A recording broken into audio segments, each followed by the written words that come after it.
சில முக்கியமான மசோதாக்களை தொடர்ந்து பிஜேபி அரசு, ஒன்றிய அரசாங்கம் தொடர்ந்து இறுதி நாள் வரை காத்திருந்து கொண்டு வருவதை வழக்கமாக கொண்டிருக்கிறார்கள்.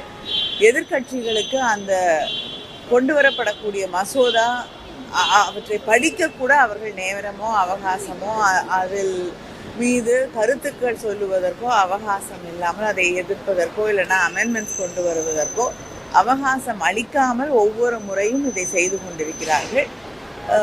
தொடர்ந்து அவர்கள் இந்த நாட்டின் ஜனநாயகத்தை, மக்களால் தேர்ந்தெடுக்கப்பட்டிருக்கக்கூடிய ஆட்சிகளை அச்சுறுத்துவதற்காகவே பல மசோதாக்களை நாடாளுமன்றத்திலே நிறைவேற்ற துடித்து கொண்டிருக்கிறார்கள் என்பதை மிக தெளிவாக பார்க்க முடிகிறது.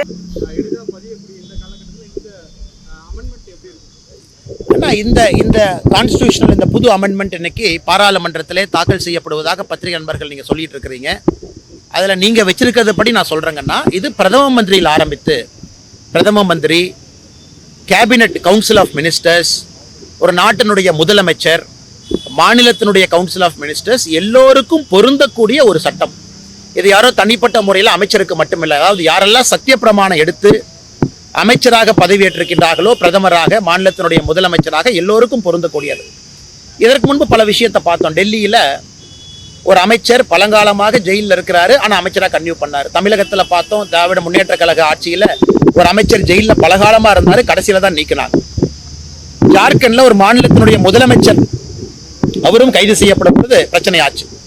அதனால் நிச்சயமாக இந்த சட்டம் என்பது வரவேற்க வேண்டிய சட்டம். அதுவும் உங்களுக்கு தெரியும், யாரை கைது பண்ணாலும் கூட இன்னைக்கு கோர்ட் இருக்கு, நீதிமன்றம் நடுநிலைமையாக இருக்கு, பெயில் ஆர்டரை பார்க்குறாங்க, அதெல்லாம் டிஸ்மிஸ் ஆகுது. அதனால் மிக தெளிவாக இந்த சட்டத்தை பொறுத்தவரை 30-31 நாட்கள் என்கின்ற ஒரு நாளை பயன்படுத்துகிறாங்க. 31வது நாள் அவங்க ஜெயிலில் இருக்காங்க அப்படிங்கும் பொழுது அந்த மாநிலத்தினுடைய ஆளுநருக்கும் லெப்டினன்ட் கவர்னர் இருவருக்கும் அதிகாரத்தை கொடுக்குறாங்க நேரடியாக பதவியிலிருந்து நீக்குவதற்கு. இது வரவேற்கப்பட வேண்டிய சட்டம். காரணம், இந்தியாவில் பதவி ஏற்கிறாங்க, அதுக்கு ப்ரொசீஜர் இருக்கு, ஆனால் பதவியிலிருந்து இறங்குவதற்கு ப்ரொசீஜர் இல்லை. இன்னைக்கு அந்த சின்ன லூப் ஹோல்ல அந்த சட்டத்தின் மூலமாக அது அடைக்கப்பட்டிருப்பதாக நாங்கள் பார்க்கின்றோம்.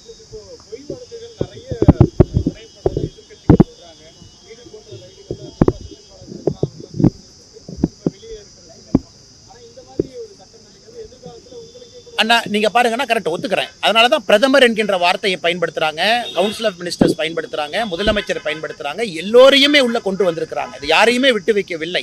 யாரெல்லாம் பதவி பிரமாணம் எடுத்து பதவியில் இருக்கிறாங்களோ எல்லோருக்கும் பொருந்தும். இரண்டாவது, நீங்கள் சொன்ன எல்லா நபர்களுமே கோர்ட்டில் எங்கேயுமே உங்கள் நிரபராதி கிடையாது. கைது செய்யப்பட்ட உடனே பெயிலுக்கு மூவ் பண்ணுறாங்க.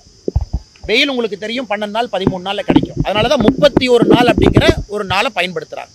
கைது பண்ண உடனே லெப்டினன்ட் கவர்னர் பதவியிலிருந்து நீக்கணும் அப்படி சொன்னால் நீங்கள் அண்ணன் சொல்கிற வாதத்திற்கு ஒரு வாதம் இருப்பதாக நான் பார்க்கின்றேன். ஆனால் பதவி நீங்கள் கைது செய்யப்பட்ட பிறகு 31 நாள் அப்படிங்கும் பொழுது நீங்கள் கோர்ட்டில் 2 முறை பெயிலுக்கு போயிருப்பீங்க. லோவர் கோர்ட்டில் ஒரு பெயிலுக்கு போயிருப்பீங்க, அப்பீல் ஒரு பெயிலுக்கு போயிருப்பீங்க. அதனால் தான் 31 நாட்கள் என்கின்ற வரைமுறை வச்சிருக்கிறாங்க. அதனால் கோர்ட்டு மேலே இன்டர்ஃபியர் பண்ணித்தான் அதன் பிறகும் பெயில் கிடைக்கல, அதன் பிறகும் சிறையில் இருக்கிறாங்கன்னா கோர்ட் அரசு தரப்பினுடைய வாதத்தை ஏற்றுக்கிறாங்கன்னு அர்த்தம். இடியோ என்ஐஏவோ ஏதோ ஒரு அமைப்பு. அதனால் என்னை பொறுத்தவரை முதல்ல இந்த வரவேற்கப்பட வேண்டிய சட்டம். இரண்டாவது, சட்டத்தில் கொடுத்துருக்கக்கூடிய நாட்கள் அதுவும் ஒரு வாரம் 10 நாள். ஆமாம், நீங்கள் சொல்கிறதுல ஒரு நியாயம் இருக்குது, ஆர்கியூமெண்ட் சேக். ஆனால் 31 நாளுங்கும் பொழுது நீங்கள் பெயில் ஆப்ஷனும் எக்ஸசைஸ் பண்ணியிருப்பீங்கல்லங்கண்ணா. அப்போ கோர்ட்டு தலையீட்டின் பேரில் தானே அவங்க வந்து ஜெயிலில் இருக்காங்க. அதனால் இந்திய ஜனநாயகத்தில் மக்களுக்கும் ஒரு நம்பிக்கை வரணும்ல. நான் ஓட்டு போட்டவங்க தப்பு பண்ணால் சிறைக்கு போகிறாங்க, தப்பு பண்ணால் அமைச்சராக இருக்க மாட்டாங்கிற மக்களுக்கும் நம்பிக்கை கொடுக்கணும். அதுவும் ஜனநாயகத்தில் முக்கியமான ஒரு பங்கு. அதை நம்முடைய அரசு செய்திருப்பதாக நாங்கள் பார்க்கின்றோம்.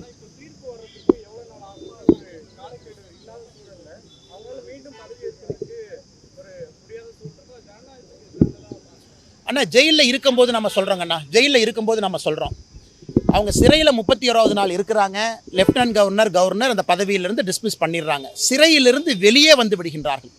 சிறையிலிருந்து வெளியே வந்து விடுகின்றார்கள் என்றால் அது பொருந்தாது. இது எப்போனா, ஒரு மினிஸ்டர் சிறையிலேயே 1 வருஷம் இருக்கிறாங்க. ஆம் ஆத்மி கட்சியில் ஒருத்தர் இருந்தார், 1.5 வருஷம் இருந்தார். தமிழ்நாட்டில் இங்கே திமுக ஆட்சியில் ஒரு அமைச்சர் ரொம்ப நாள் ஜெயிலில் இருந்தார், 8-9 மாதம் இருந்தாங்க, அதுக்கப்புறம் தான் நீக்கினாங்க. அவர்களுக்கான சட்டம் இது. நீங்கள் பெயிலில் வெளியே வந்துடுறீங்க, அதன் பிறகு இந்த சட்டம் பொருந்தாதல்லங்கண்ணா.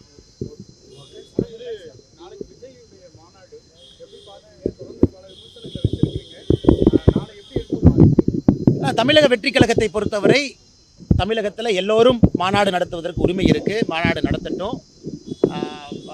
ஆக்ரோஷமாக போகணும்னு நினைக்கிறாங்க, போகட்டுங்கன்னா. எங்களை பொறுத்தவரை நாங்கள் தெளிவாக இருக்கின்றோம். மக்களுடைய குரலை தேசிய ஜனநாயக கூட்டணி பேசிக்கிட்டு இருக்கோம். திராவிட முன்னேற்ற கழகத்திற்கு மாற்று ஆட்சியிலிருந்து இறக்கிய பிறகு தேசிய ஜனநாயக கூட்டணி அமரும் என்பதை மக்கள் பேச ஆரம்பிச்சிட்டாங்க. அதனால் விஜய் அவருக்கும் வாழ்த்துக்கள், நாளைக்கு மாநாட்டுக்கு வாழ்த்துக்கள். ஏன்னா எல்லாருமே அரசியல் களத்தில் இருக்கிறோம். ஆனால் மக்கள் எங்களுடைய சித்தாந்தத்தையும் எங்களுடைய கொள்கையும் அதிகமாக நம்புவார்கள் என்கின்ற நம்பிக்கை எங்களுக்கு இருக்கு.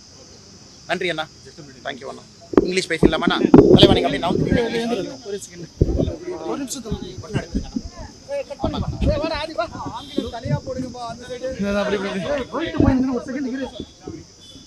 கொடுத்தா